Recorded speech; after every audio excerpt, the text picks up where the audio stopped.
मान्यवर, आपने कहा कि इससे आप पिछड़े मुसलमानों का भला करने जा रहे हैं। सुनने में बहुत अच्छा लगता है कि आप पिछड़े मुसलमानों का भला करने जा रहे हैं।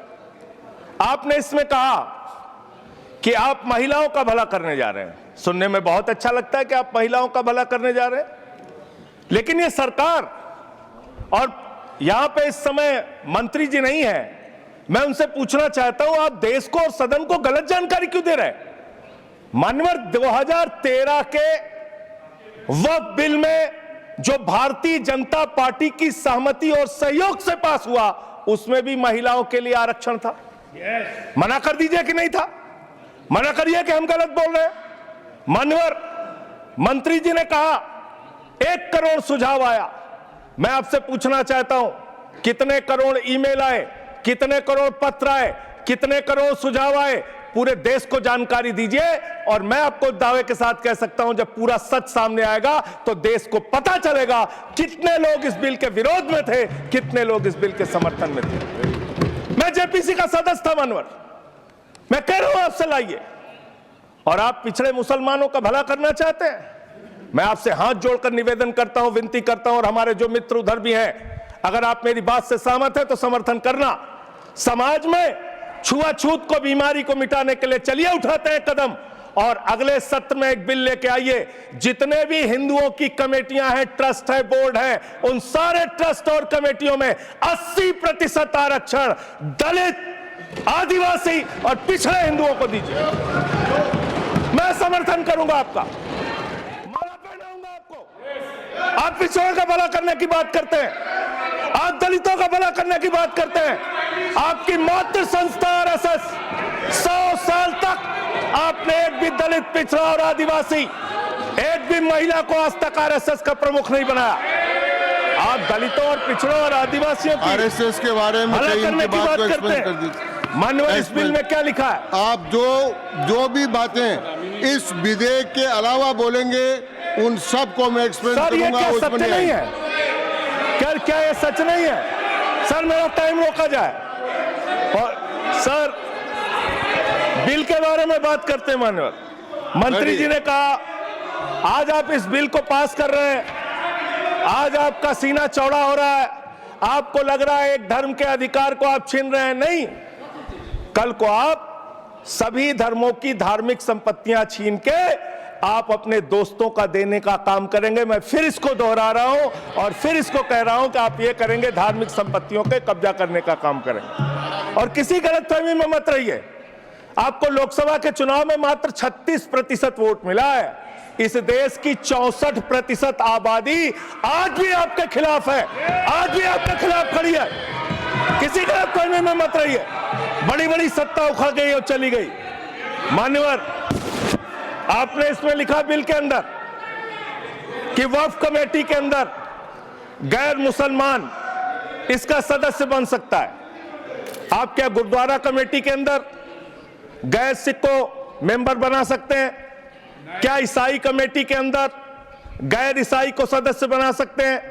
क्या बौद्धों की कमेटी के अंदर गैर बौद्ध को, क्या जैनों की कमेटी के अंदर गैर जैन को आप मेंबर बना सकते हैं? और इतना ही नहीं, क्या आप हिंदुओं के ट्रस्ट में, मंदिर के ट्रस्ट में आप क्या गैर हिंदू को मेंबर बना सकते हैं? नहीं बना सकते, नहीं बना सकते।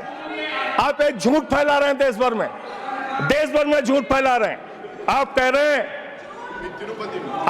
हैं ये मैं पढ़ रहा हूं राम मंदिर का, सर, राम मंदिर ट्रस्ट। झूठ शब्द असंसिद्धि है, जो असंसिद्धि शब्द उनको निकाल दीजिए। सत्य से परे, सत्य से परे। सर, ये प्रभु श्री राम के मंदिर का ट्रस्ट, मैं इसका समर्थन करता हूं। नहीं, आप सर, मैं इसका समर्थन कर रहा हूं। ये सब्जेक्ट नहीं है सर, समर्थन कर रहा हूं। सुन तो लीजिए, आप कहे से नहीं सुनूंगा। डिस्ट्रिक्ट मजिस्ट्रेट प्रोसीडिंग में नहीं आएगा। सर, मेरी बात तो बिल्कुल नहीं आएगा। सर, मेरी बात सुन लीजिए।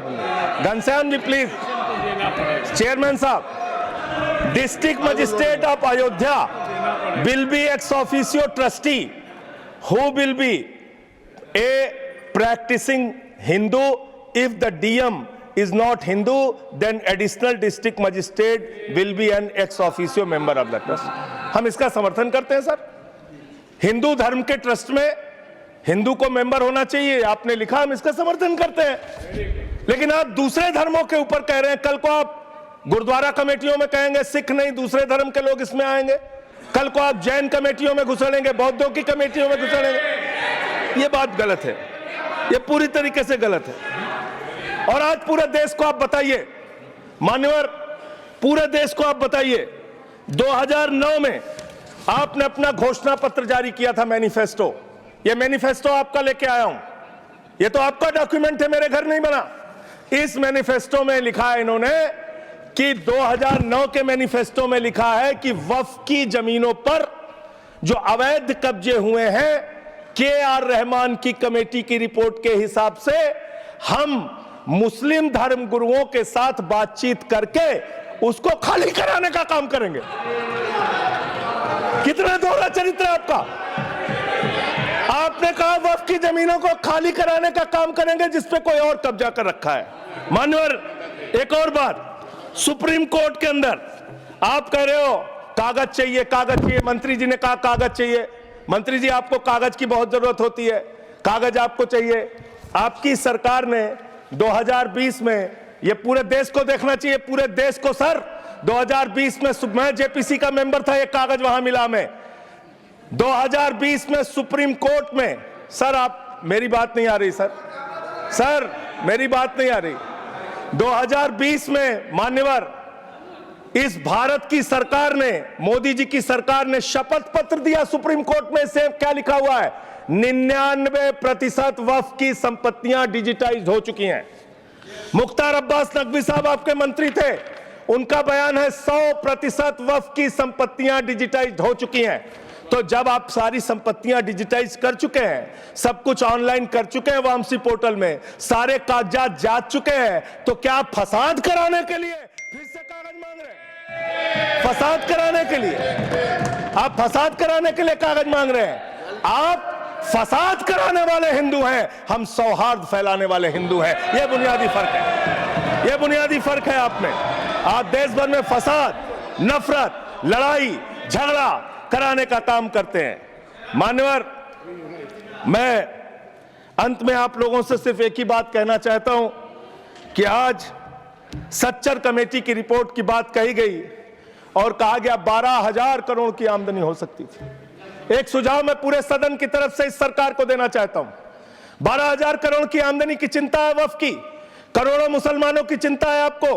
एक अपने दोस्त को पकड़ के लाइए, नीरव मोदी को 20,000 करोड़ वसूलिए, 12,000 करोड़ वक्फ को दीजिए, 8,000 करोड़ अपने पास रखिए। 8,000 करोड़ का आपको मुनाफा होगा, 12,000 करोड़ वक्फ को दे दीजिए, करोड़ों मुसलमानों का भला हो जाएगा। मान्यवर, अंतिम बात कह के आपने कहा सच्चर कमेटी की रिपोर्ट से 12,000 करोड़ की आमदनी की बात कही गई है। अर्ध सत्य मत बोलिए, पूरा सत्य बोला कीजिए। सुविधाजनक सत्य मत बोलिए, पूरा सच बोला कीजिए। मंत्री जी, इसमें लिखा हुआ है सच्चर कमेटी की रिपोर्ट में रखी है, आप उसके बारे में नहीं बताते, आप अर्ध सत्य बोलते हैं। मैं तो जेपीसी का मेंबर रहा हूं, मुझे सब पता है। तो इसलिए मान्यवर, आप फैला रहे हैं झूठ, ट्रिब्यूनल के फैसले, बस खत्म सर, खत्म। असत्य, सत्य से परे मान्यवर, सत्य से परे मान्यवर। ट्रिब्यूनल के लिए आप कह रहे हैं उसको अपील नहीं की जा सकती। हाई कोर्ट का फैसला ट्रिब्यूनल के फैसले के खिलाफ आया है, सुप्रीम कोर्ट का फैसला ट्रिब्यूनल के फैसले के खिलाफ आया है। आपने कहा 5 साल का प्रैक्टिसिंग मुस्लिम होना चाहिए। कैसे प्रैक्टिसिंग मुस्लिम तय करेंगे सर? आप क्या मुसलमानों के घर में सीसीटीवी का कैमरा लगाएंगे?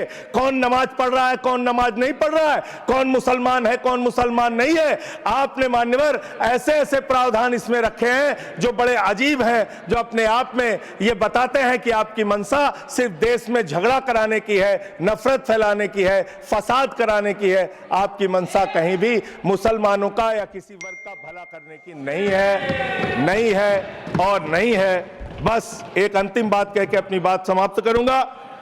ये काम आपने देश के अंदर बहुत अच्छा शुरू कर दिया। आप एक काम करते हैं, देखो मुसलमानों को ठीक कर रहा हूं, दूसरी तरफ महंगाई बढ़ रही है, नुकसान हिंदुओं का। 94 लाख करोड़ रुपए शेयर बाजार में डूब रहा है, नुकसान हिंदुओं का। ये बच्चे- 11 लाख बच्चे Subject स्कूलों से नहीं बाहर है। निकल गए, नुकसान हिंदुओं का।